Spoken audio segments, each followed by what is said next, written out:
একজন যোদ্ধা। বাংলার মানুষকে রক্ষা করার জন্য তার জীবনের বাজি রেখেছেন। বাংলার মানুষকে রক্ষা করার জন্য প্রতিজ্ঞা করেছেন। আমার জন্য তাকে শাস্তি দিও না। জি আব্বু যান। বিজয়ী হয়ে আসুন। আর কিছু? আর একটা কথা ছোটে না বাবা, শত্রুরা কিন্তু সবসময় সামনে থেকে আক্রমণ করে না, পেছন থেকেও করে। মনে রাখ।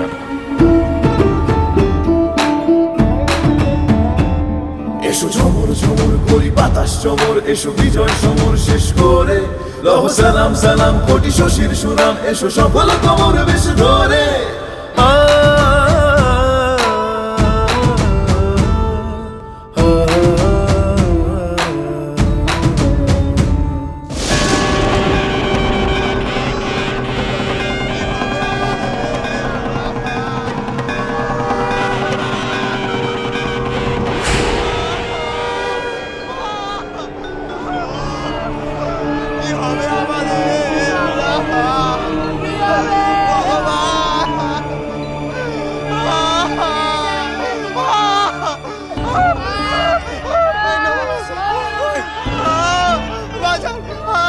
নবাব, নবাব আমাদের বাঁচান আপনি। হ্যাঁ ছোট নবাব, আপনি আমাদের বাঁচাতে পারেন একমাত্র। বর্গিরা আমাদের সব লুট করে চলে গেছে, আমাদের সবকিছু জ্বালিয়ে দিয়েছে। আপনি বাঁচান, বাঁচান, বাঁচান, আপনি আমাদের বাঁচান নবাব। ছোট নবাব, আপনি আমাদের বাঁচাতে পারেন নবাব। বর্গিরা কোন দিকে গেল কেউ দেখেছো? ওই দিকে গেছে। যাও ওই বর্গীদের পেছনে, একটা বর্গীয় যেন পালাতে না পারে। না, কোথাও যাবে না তোমরা। কি বলছো তুমি সিরাজ? তুমি বর্গীদের পালাতে দিতে চাও?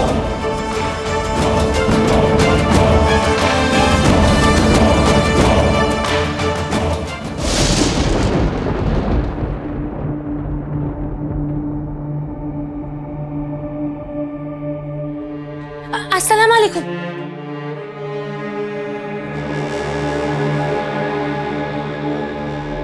আসসালামু আলাইকুম জনাব শওকত আলী। বেগম সাহেবা এক্ষুনি আপনাকে একবার দেখা করতে বলেছেন। জনাব ঠিক যাবেন না, বেগম সাহেবা ঘরে নেই। তাহলে উনি কেল্লা থেকে বেরিয়ে তৈরি হয়ে সদরের পথে গেছেন।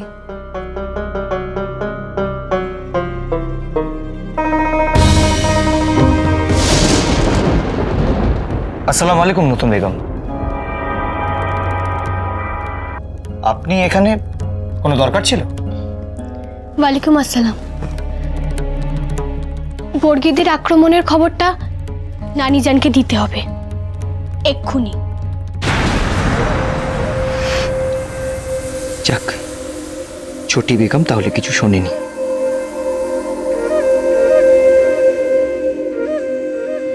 কি হলো, আপনি কিছু বলছেন না যে?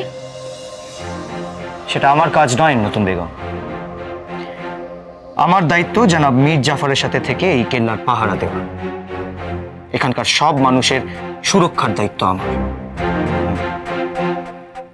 বর্গীরা অত্যন্ত ধূর্ত। তারা নবাব আলীকে ময়দানে ডেকে নিয়ে গিয়ে আমাদের কেল্লায় আক্রমণ করতে পারে। এবার আসি।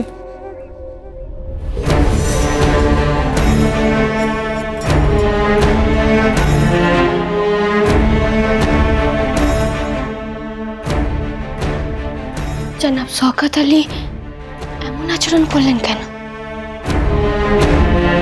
আর কেল্লার দায়িত্ব তো জনাব মীর জাফরের উপর।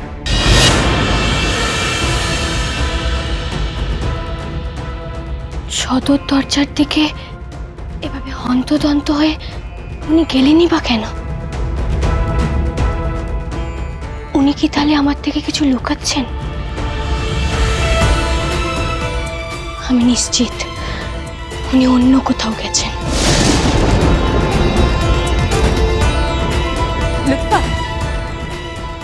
আমি আর বাড়তি মাজারে যাচ্ছি, তুমি চলে এসো আমাদের সঙ্গে। না না, তোমরা যাও, আমি পরে যাচ্ছি। পরে কেন লুৎফা, এখনই চলো আমাদের সাথে। জনাব শওকত আলী কোথায় যাচ্ছিলেন এখন সেটা আমি কি করে জানবো? এই দেখো, আমি একদম ভুলেই গেছি। নানিজান বলেছিলেন রোজ একবার তোষাখানার হিসাবগুলো মিলিয়ে নিতে। আমি বরং চট করে ওটা দেখে আসি। হ্যাঁ, আসি। তোষাখানার হিসেব লুৎফা কি করে বুঝবে ভাবিজান? আমিও ঠিক বুঝতে পারছি না আফসিন, লুৎফা কি করে।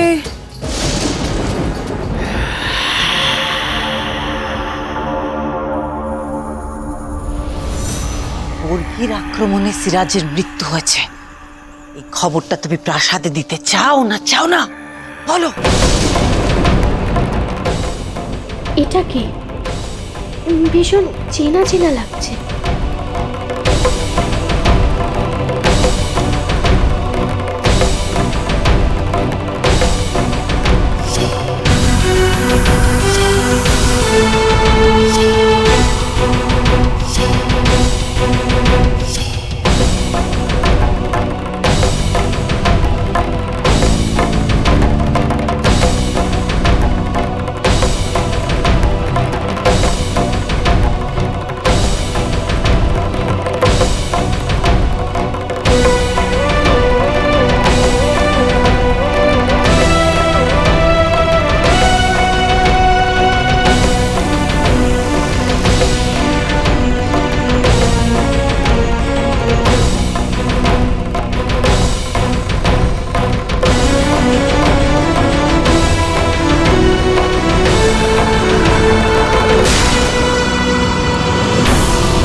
ওরা এই পথ দিয়ে পালিয়েছে,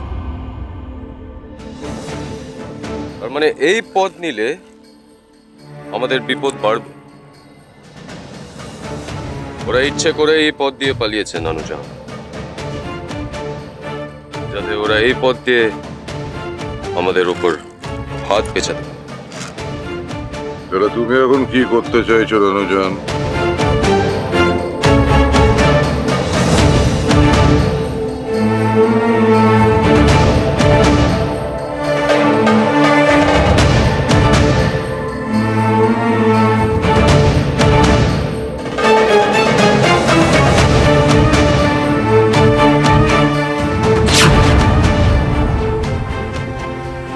আর একটা কথা ছোটে না বাবা, শত্রুরা কিন্তু সবসময় সামনে থেকে আক্রমণ করে না, পেছন থেকেও করে।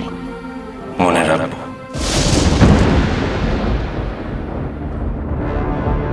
আজ বর্গীদের জম এমন ভাবে আক্রমণ করবে ওরা ভাবতেও পারবে না। নানুজান, আপনার যাওয়ার দরকার নেই। যা করার আমি করব। কি বলছো তুমি সিরাজ? তুমি একা? হ্যাঁ নানুজান, আপনাকে চিন্তা করতে হবে না। বর্গীরা আজকে তাদের অন্যায়ের শাস্তি পাবে। বলা কি চলে না বাবা? চলো।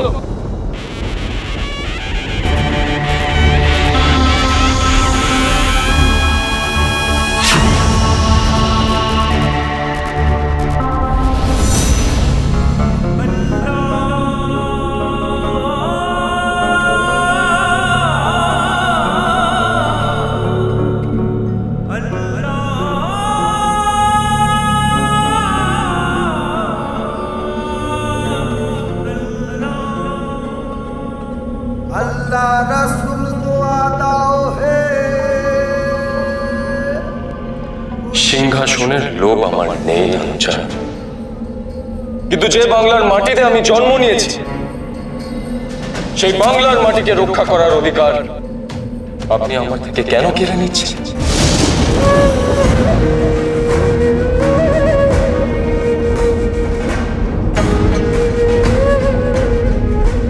আমি একজন যোদ্ধা লুৎফা, একের পর এক লড়াই আমার জীবনে আসবে। আমি জানি আমি যুদ্ধে জিতে ফিরবই, কিন্তু এমন কোনোদিন যদি আসে বাংলাকে রক্ষা করতে গিয়ে আমি আর তোমার কাছে ফিরতে পারলাম,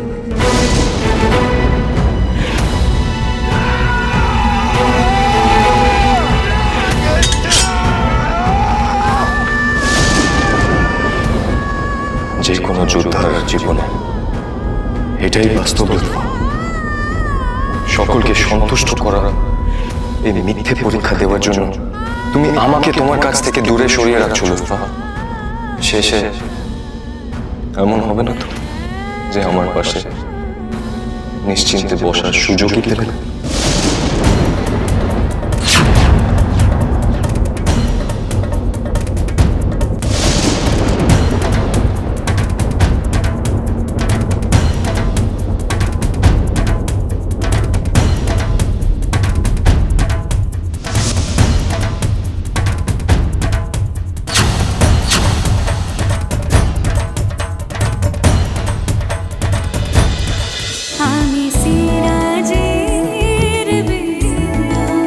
চলো চলো চলো চলো পাল্টাই